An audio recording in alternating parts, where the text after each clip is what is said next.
All right, let's run it. Let's run it.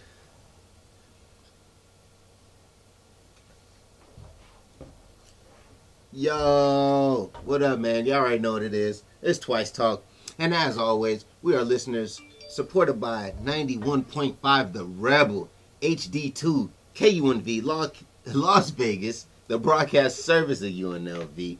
Yeah, I got tongue-tied a little bit. And you know who I'm with today? I got the amazing Oak. How you doing today? I'm good. Oh yeah? I'm great. Lovely, lovely. Mm-hmm. So what kind of news you got today? What's the good news? What's the word?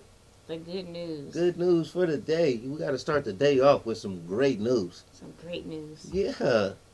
My great news today is seeing my little brother in some slacks and dress shoes leaving work. Professional. Yeah. Oh, did you taught him how to tie a tie?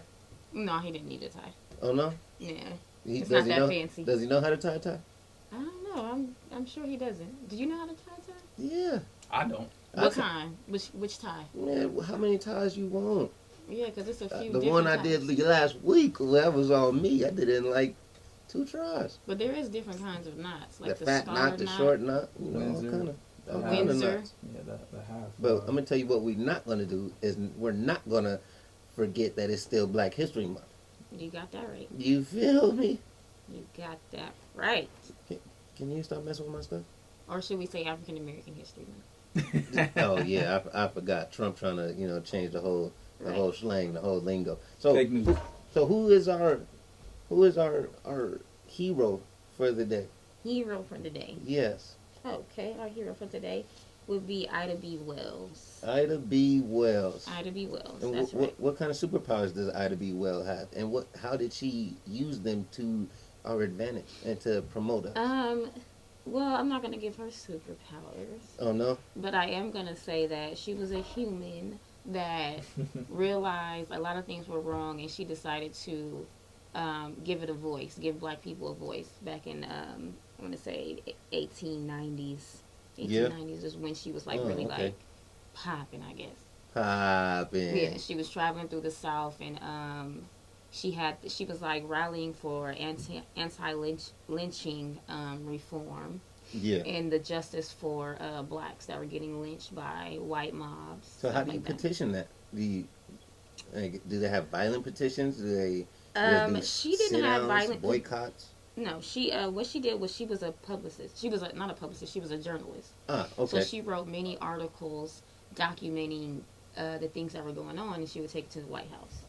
Oh, she would visit the White House herself. She went to the White House in 1896 with a campaign looking for reform.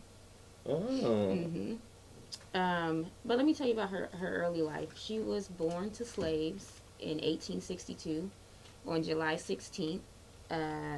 She was a journalist.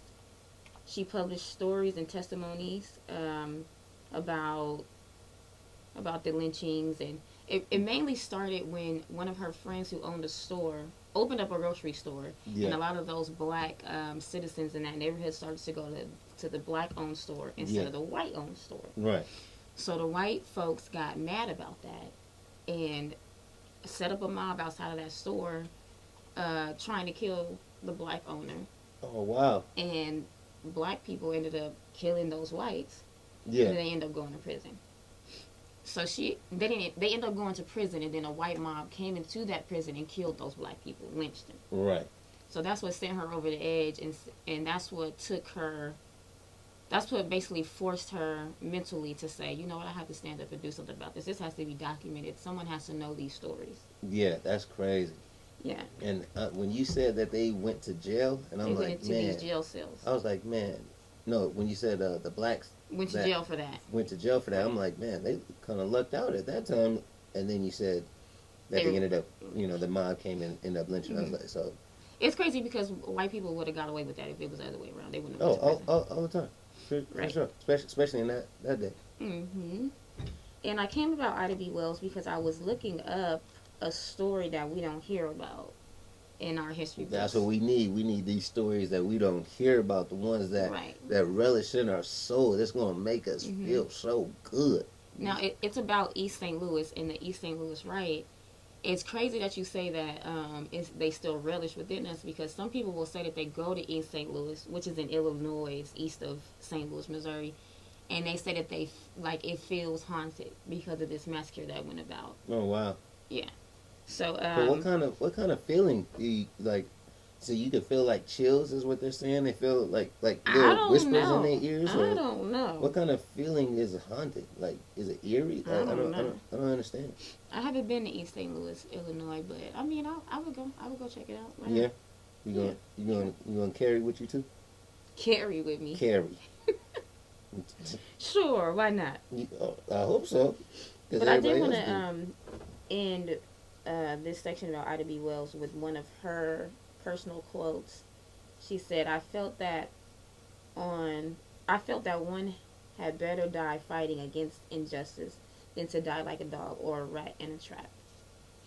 With some dignity and honor. Exactly. That's how the samurais did it. Mm-hmm.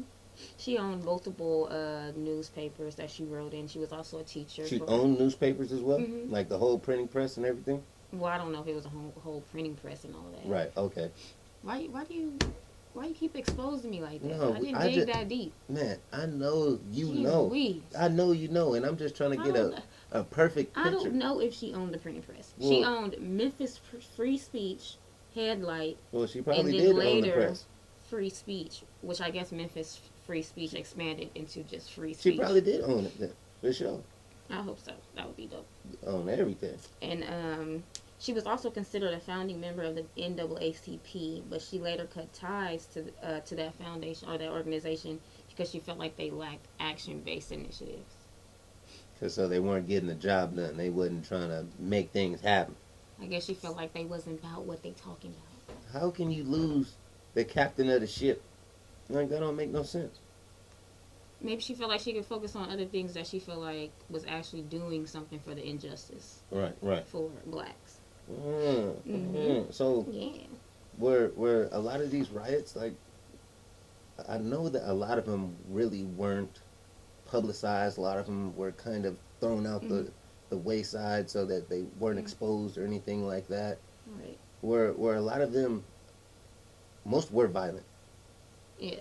Correct. I'm gonna assume that all of them were. Yeah, they all were. I'm gonna assume that every single last one of them was very violent. And that's where Ida B. Wells came in place, because they were very, like, thrown to the wayside and undocumented, and they'll try to say, 14 people were killed, but then there was a lot of black people that were undocumented at that time, so you're talking about people that were documented that were killed. What about all these undocumented black people that were left in rivers and things like that? Right. So that's where she came in place, and she got the real facts, the real stories from residents and people in outside cities. So, and these riots that you speak of, I just want to mention one summer, which they called the Red Summer of 1919. Yeah, I was going to ask about, if there was one riot that kind of slipped through the cracks, but that probably should be right. We should know spoke about, or should know about, yes. Right, and that would be the East St. Louis riot of 1917. It's crazy, when I was looking into this, I couldn't get the real date. I don't know if it was July 1st, July 2nd, or July 3rd, or if it was all 3 days. All 3 days. Which I know that somewhere That it said that it was it lasted 24 hours. And who was committing, or who was a part of this riot? It was a race riot between white immigrants, which is what they were, and blacks.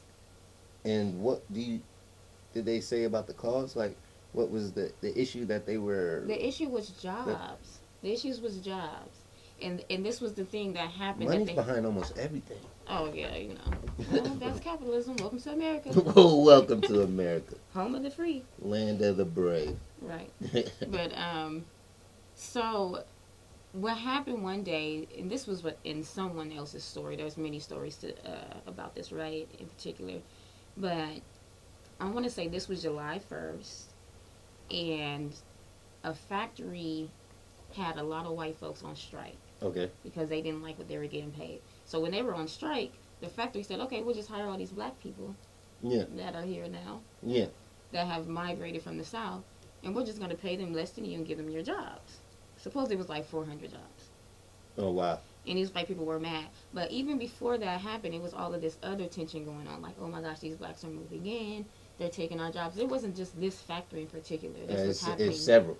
Right. This was happening, period. Right? They were also gaining more political strength because Republicans were favoring the black folks and helping them gain votes or making them steal votes. There was a lot of stuff going on. So pretty much they were offshoring without leaving the shore. That's a tongue twister. IDK. Yeah, think about it. IDK. Offshoring is when you take your business, your factories, and place it on in another country, I should say, where it's cheaper labor, and then they still manufacture it and sell their goods in the country that they're actually in. Right. Well, I think that the white folks had it wrong when they decided, oh, we're just going to kill all these black people. Because, first of all, you're not going to kill all of the black people. Right.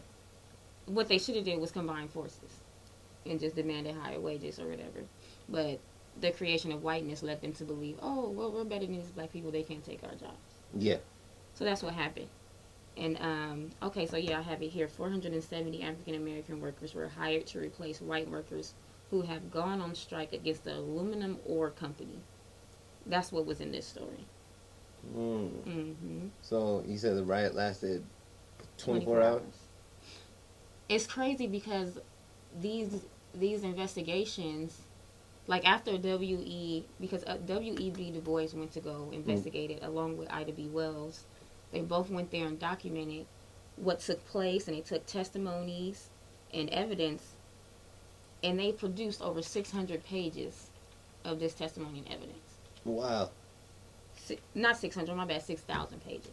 What? You forgot a zero. Yeah, you can't I did. forget zeros now. 6,000 pages. We just talked about the importance of them zeros. But only 24 pages of summary was published. How can you condense that much information into such a small document? Right. That must mean that there's a lot of important information that was left out. And then by doing that, you can manipulate and sway the people's opinions into any kind of manner that you would like to. That's honestly what CNN and Fox do still to this day. Exactly. For real. You want to know what's crazy about this summary, though, this 24 page that it was reduced down to? It was still taken in 1919, confiscated, locked up as classified information and top secret, and sealed until 1986 in the National Archives in Washington, D.C., in a vault. There must have been some juicy stuff on there, or some incriminating stuff. Well, what was documented was that the Congress decided the future generation could deal with the consequences of everyone's actions in these riots. That doesn't make sense. Obviously, that must mean they didn't have the fortitude to handle that situation, they knew it was wrong and didn't want to deal with it. Here's the tea.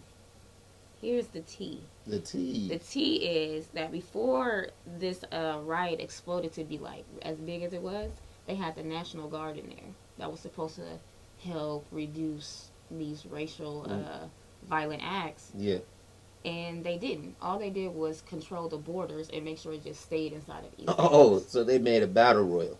Right. They're just like, okay, we're gonna contain it here. How does the National Guard make a war zone? Right. That's and crazy. Then once they left, after I guess it died down, the police officers were still there, and I just want to first of all let me just say how heinous it was. One lady described it as a lady was on a I guess they had like trolley cars where you hang on. Yeah. Their bus system or whatever. Oh, okay. And there was a woman on the trolley car, and a bunch of white women rushed her and maimed her with whatever instruments they had until she died. In public. Another story said a woman was scalped in the middle of the street. They killed babies, everything. Moms, babies, fathers, all of that. Stripped women butt naked, left them in the street. That's fear. That's fear. Also, what they would do at night is go to blacks' homes and set them on fire. So blacks either died in these homes or they ran outside to face mobs that were going to shoot them, maim them, lynch them. to death. They even lynched people from light poles. And that was all in the summary. East St. Louis. Was that in the summary? Well, I don't know. It was in the summary. They're selling the summary online. I was like, that's cold blooded. That's cold. But I don't know. Well, they do sell they sell textbooks, so right. so they gonna try and get $1 from any and everything. It was also noted that police officers would lure black people into their cars as if they're gonna drive them away and help them, and actually drop them off at dead ends to meet angry white mobs to be killed. So the law officers was on it. Mm-hmm. So or they fled completely and just said, "I'm not dealing with it." So what you're telling me is that the National Guard Mm-hmm. made a battle royal scene, or made a ring. Right, made a ring. The police officers would escort you Mm-hmm. to the mobs, and then the To mobs dead would ends. be waiting at your house anyway. Right. So it was a lot going on. Now They would try to say that it was 34 people that died in this riot. You don't kill 34 people for 24 hours. For 20, and no. Not if you burn 60 houses. And if it started off with 470 employees, right. And then you got to think about their families mm-hmm. that was involved. So like you're looking at least 1,000 people that not died but were close mm-hmm. into the incident or were in dangerous situations. They said this was the worst riot of the 20th century until the Rodney King riot. Wow. Yeah, they said the Rodney King riot was worse. But then again, you're comparing that to something that's documented. You're comparing that to people that are out here actually giving the evidence. They had a lot of cameras there too. Cameras, all of that. Back then, there was none of that. Right. So you're just going off of word. Yeah. Also, another point that was made was some of these people fled to other cities or died in rivers or were buried in trenches, and bodies were not discovered. So why do you think that this information was withheld? Like, what kind of benefits would you get, or would somebody get from holding this kind of information from the public? I think they would have to face what the government did with the National Guard, with them containing, keep trying to keep this contained to one city, and also just law enforcement doing absolutely nothing. Right. And to protect white people. Right. Protect white people. It's a racial animosity type thing. So, what do you think is worse? What kind of? Do you think there's like levels to racism? Levels? Yeah. It's definitely different types of racism. Yeah. Sure. It's different types of racism. They all stem from racial animosity towards blacks. But it's definitely different types. You got environmental, you have social. What's that environmental racism? Environmental racism? It was coined in 1980s. It's a result of poverty and segregation. So we can look at environmental racism going on right now in the works when we look at the Flint water crisis. Right. That is so right. Actually, trying to give less resources, would you say? Or that's one of them for sure. Well, that's more of an economic one. But you consider that economics? The resources? Yes. Yeah. Like taking resources. But when I say environmental racism, this has to do with putting these black neighborhoods or poverty neighborhoods next to hazardous waste, toxic waste, pollution, urban decay, or like what they did with these pipes. Instead of spending money on the right kind of structures, we're just gonna use this and see what happens. So they're gonna allocate their resources to somewhere that they feel is more beneficial than or somewhere that already has those resources, and they're gonna give them more opposed to giving the less fortunate, trying to catch them back up with the times.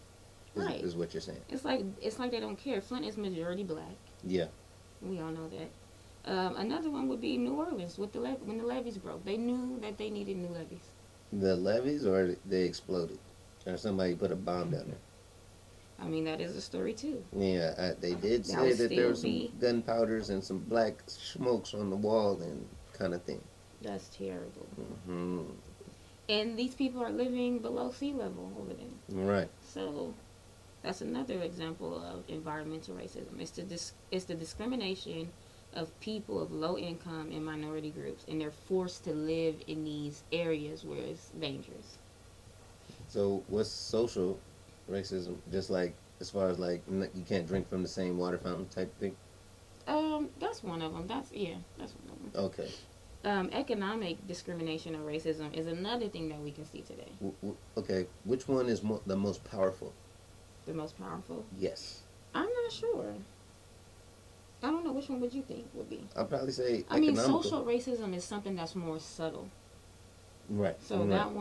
that one goes unnoticed. Like economical racism, because like just from the riots. I'm sorry. Can you tell what was that riot called one more time? The East St. Louis. East St. Louis riot. Okay. They call it the American Holocaust. The American. Okay. That's how we're gonna remember it, the American Holocaust. So even pertaining to the American Holocaust that happened in East St. Louis, that is a form of I don't want to say social racism, but of economical racism, because you said it stemmed from the 470 working. Right. Hey, Kool-Aid.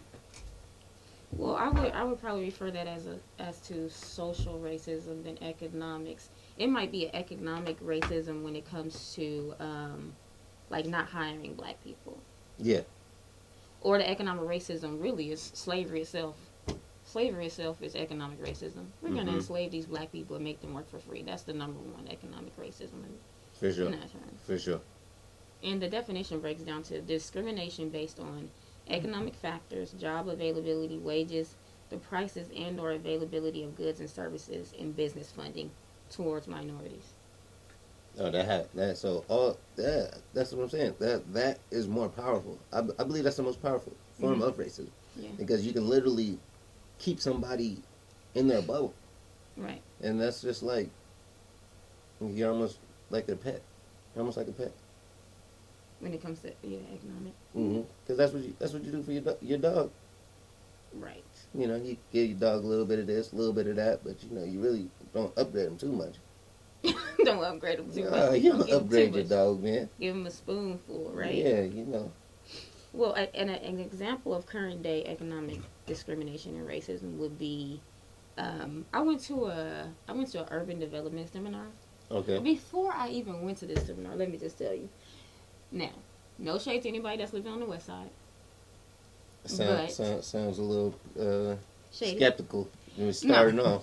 No shade or anything. But every time I go to my mom's house, which she lives on the west side, whatever, basically, I'm like, Mom, why does the service suck over here? I'm like, I swear the service sucks over here. And she's like, no, it don't. I'm like, yes, it does. I'm like, on my side of town. Right. I'm like, on my side of town, the service is popping. I'm like, soon as I get off on Martin Luther King, service be like drop like searching, bars. Right. Well, who's your provider? Sprint. Which Sprint there goes the answer Sprint right worked there. in Puerto Rico, Dominican Republic, Mexico. It worked in all these places of tourism, but it didn't work on the west side. Get out of here. You crazy. You need to get your Wi-Fi popping. The Wi-Fi too. Oh yeah. I don't got no answers for you then. I went to this urban development seminar, and what I learned at the seminar was that cell phone companies don't put up new towers in poor neighborhoods. Since when? Since they feel like they're not going to make enough money off of it. So they basically base it off the amount of money they get from that region or neighborhood. And that's where they put the towers and in. they'll say, oh, okay, I'm not getting that much from that one, then okay, I will not be putting the tower there, but I'm going to put it there. That's crazy. That is an example of economic discrimination. So you mean to tell me I can't have service because I'm in the hood? I also heard about, I want to say credit redlining. I think I have the name, but what they do is they'll check your zip code, and then they'll give you credit based upon, or deny you credit based upon your zip code. So they won't just say, oh, you're black. You just live in a black neighborhood, so no. Ooh, I gotta stop using my mama's zip code. No shade, mama. I'm about to use mine, honey. Oh yeah, yes, for sure. Yeah, use that Stop summoner. throwing out that Use that summoner. 89108, honey. 89106. Better stay away from those. No 89030s either. You better use that 89113, 894, 89148. Oh yeah, this that Get Vegas it. talk. If you didn't know, it's that Vegas talk. That 89106 ain't gonna get you there. Or that 89030, honey, Northtown. That's the one I just said. Though that one, the Northtown, the nutty North, where it gets popping. Right. So we gotta steer clear, and that's a shame that we gotta say that. It's a shame we gotta joke about this. It really is though. But the thing about it is, the thing about comedy and fun and laughs, there's only two things. I don't want to say only, but there's two things that are funny in life. The two funniest things in life: truth and pain. Mm-hmm. And we're not hurting nobody. And shoot, a lot of times they can relate. Another example of modern day economic discrimination would be banks charging blacks higher fees and rates than white counterparts that have the same financial profile as each other. Yeah. That's another one. We've seen all of this come out and play out since 2012. Right, keep them in debt, keep them without assets, without resources. And I think Wells Fargo, it was a lot of them actually. I don't even want to just say Wells Fargo. It was Bank of America, it was Citigroup. Oh, of course. They settled out of court with the settlement or whatever. Yeah. And basically they steered these people to more expensive mortgages. They didn't give them conventional mortgages, which pushed them to higher mortgages, which in turn, a lot of people fell into foreclosure. Then what these banks also did was, after these houses were foreclosed in these black neighborhoods, they believed them to look disheveled and unkept, which drove the market, the property market down in these neighborhoods. That's current day economics. Was created. Right, but let them tell that racism is dead. Man, that's crazy. It's a new form, like you said. It's a new form. And all of it stems from racial animosity towards blacks. Really, though. Really. And that stems from fear. There was something that crossed my mind during Black History Month, and that a lot of people don't really have an awareness of. Mm-hmm. But they know a little bit of it, but they don't know the financial side behind it. Since we were talking about the banks and economic, they gonna make their money off of us for sure. So we're gonna start where it originated from. Okay. The slave trade. For sure. So the slave in Virginia was the first place where they actually recorded or did have slaves, and this was 1619, I believe. Mm-hmm. But we're gonna fast forward to about 1860. Okay. And 1860, this was one of the prime times to have slaves. Okay. So, get this. So, some of these numbers are going to be real staggering, okay? Okay. So, within the slave trade, slaves are, sold and bought for, the money. And the average slaves were between $400 and $1,700, for the most part. Mm-hmm. And if you take that... They were how much? $400 to $1,700 for a slave. Crazy. So, with that being said, the inflation rate, mm-hmm. slaves were about $50,000 today. Okay. So, and then some slaves were even purchased. I was heard of about $100,000. Like there's certain like groups of slaves that were. Which would probably be like what, the women that breed well, or what, the big black men. Like a whole family kind of thing, and $100,000 turns in today 1.4 M's. So back then, slaves were $100,000 in 1890, and now 1860. 1860. Are you serious? Yes, and so what happened is, with that being said, you got to think about how much money did they actually make for them to be sold for that much.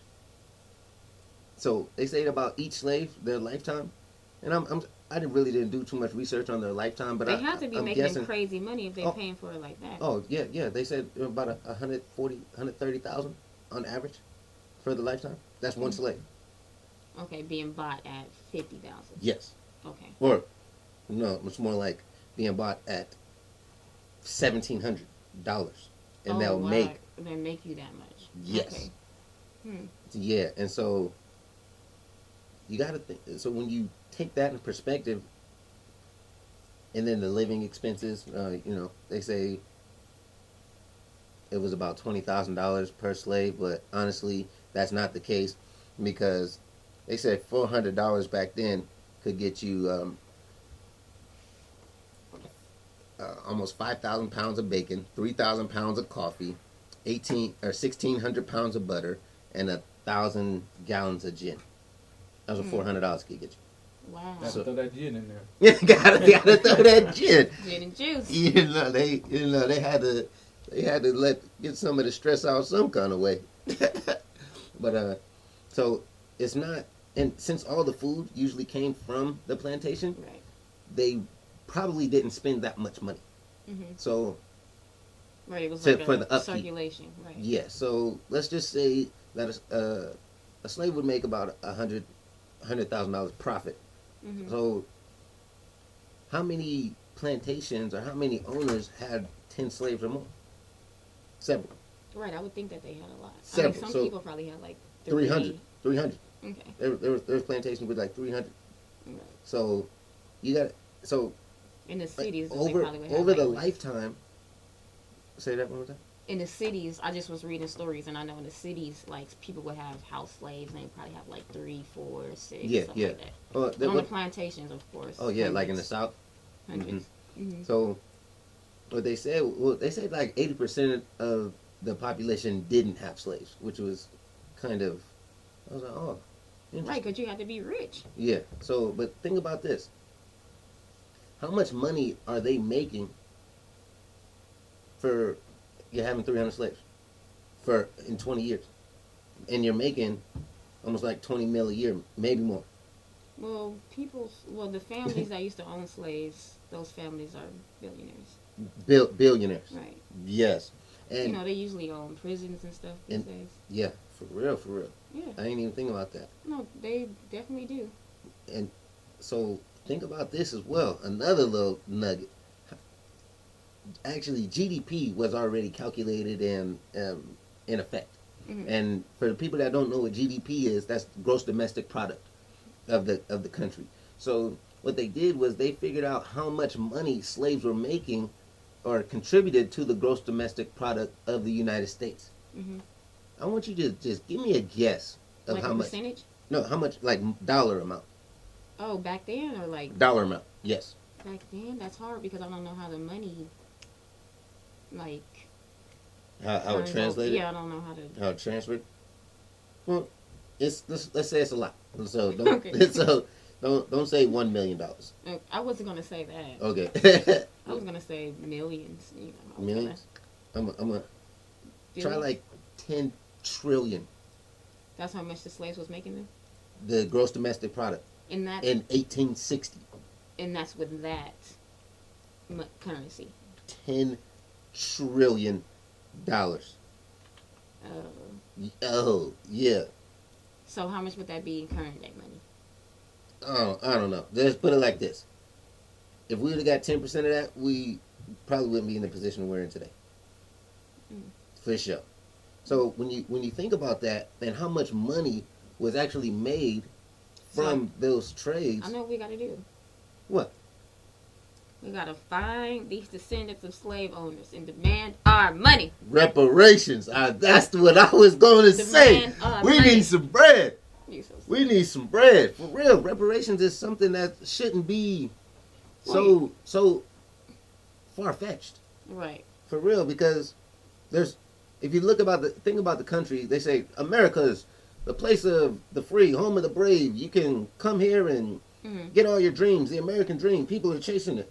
But Right. like the reason why this American dream is possible is because of the endeavors that our race went through Right. to get there. Exactly. So- to make all these people wealthy. Right. Just to look down on us and say that For- we suck now. For Or real. that we're lazy and uneducated and all this. And that makes no sense to me. No sense to me. Right. And so when you think about that, what comes to my mind is the origins of how currency came about. Mm-hmm. I think I kind of my mind. Do you think that mind blacks kinda getting goes their that way. reparations is like a realistic thing? Honestly, I don't think that'll ever happen. Hmm. I don't think it'll ever happen. Just because I wish it would, but they don't Right. want. They want to maintain power. You know, if you control the money, you control. You know, you control how people eat, how people sleep. You know, where they're going to invest. There's so many things that you actually have power of just with money, and that's why I thought about that currency standpoint, which is so. Where would you say currency started? Currency started? Yeah. Like what place or how? Yeah, like how did if you had to guess? How it started? Yeah. Why you say that? How? I know that at first people used to barter and trade, right? That was first for sure. And then somebody was like, what if we just use gold to trade stuff instead of actually doing trade work, Yeah. whatever. And then everything started to get backed by gold. The money did. Yep. And now it's not backed by gold in America, so... You know what? I just found that out, too. I just found that out, that actually they stopped backing up currency with gold. I think Nixon actually abolished it. It was in the 73. 70s, right? 73 or 72, I don't excuse me. think it was Nixon, though. Nixon. No. He signed it because Roosevelt actually started it in 1933, and then Nixon actually just finished it all off because it was already starting to diminish at that point. Really? Yeah, it was short lived. The gold standard is what they call it. Right, the gold standard. Mm-hmm. Remember that book, Slim? Yeah. I was gonna write a book called The Gold Standard a while back. Really? What you gonna put in there? It was just gonna be about people chopping off each other's heads because What? our money is fake. It is. And What's it backed by now? What is money backed by? If it's not backed by gold. I don't know, but I had this weird suspicion, and I'm probably completely wrong, that they were gonna try to back it by oil. And maybe I'm completely off. How can you back it by oil, but we consume oil every day? So we're actually burning what we're backed it up by? Like, that doesn't make sense. I don't know. Well, I was thinking it was going to be a resource like that, and that's why they were doing crazy stuff. Yeah, that's probably right. To have the biggest oil reserve. Oil! I still don't know if that's right.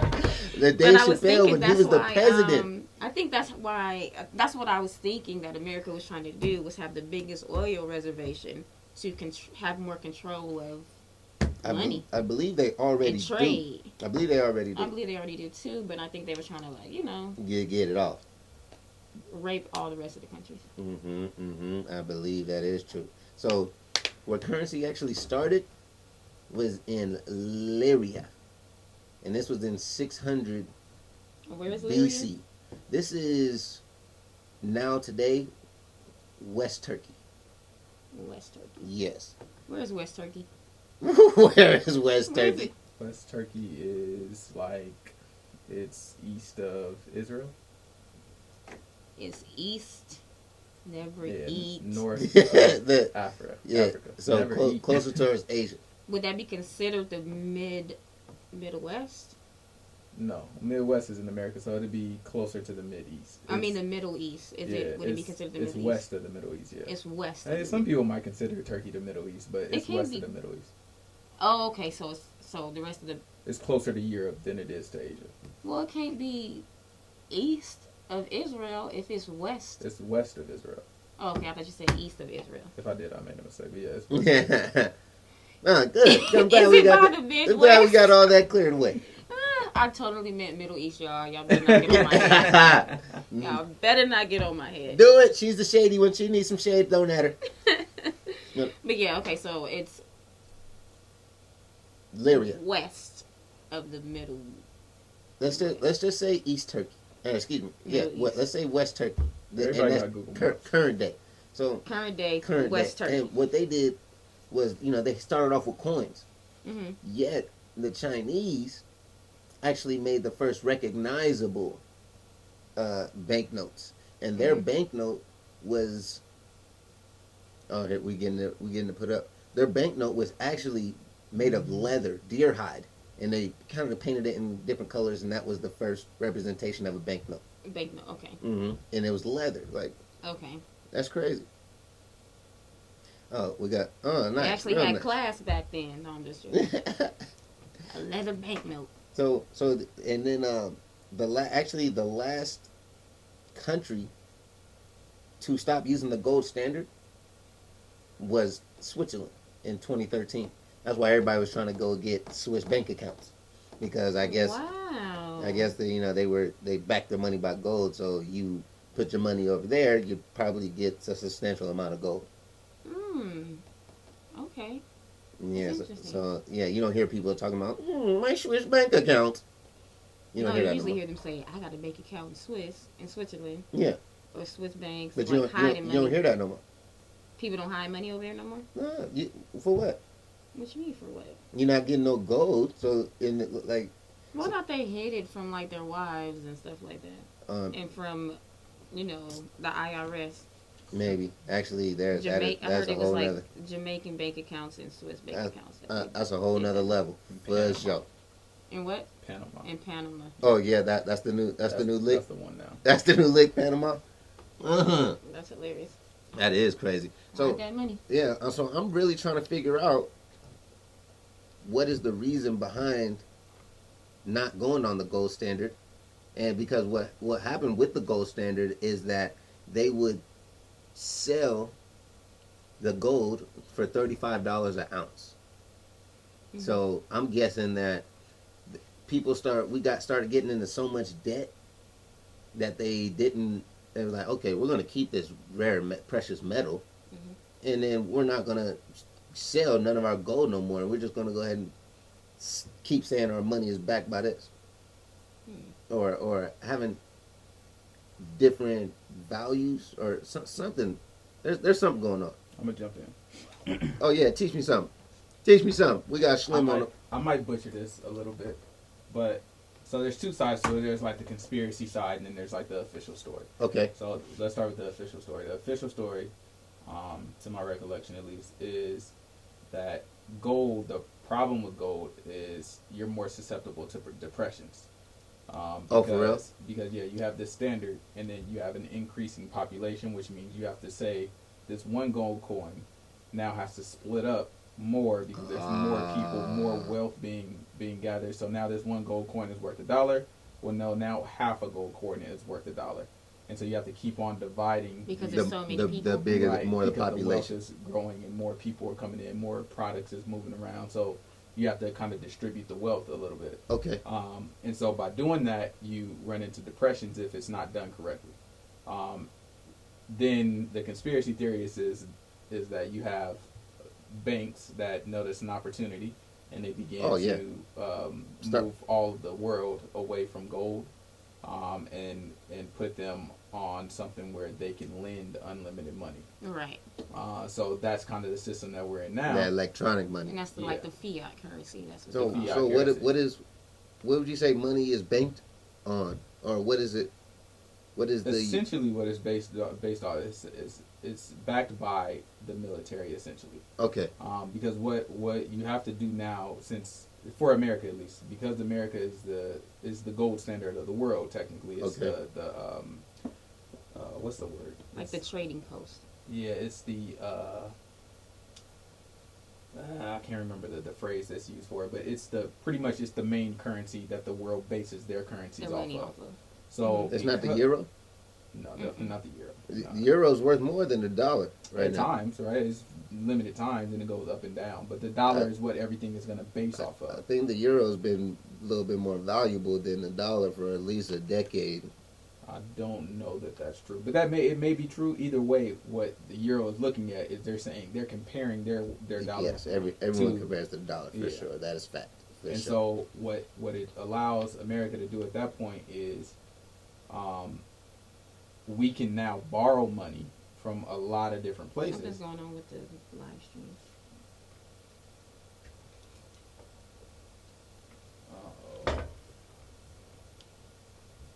We can borrow money. What? Yeah, we can actually borrow money from a lot of different places, which will allow us to.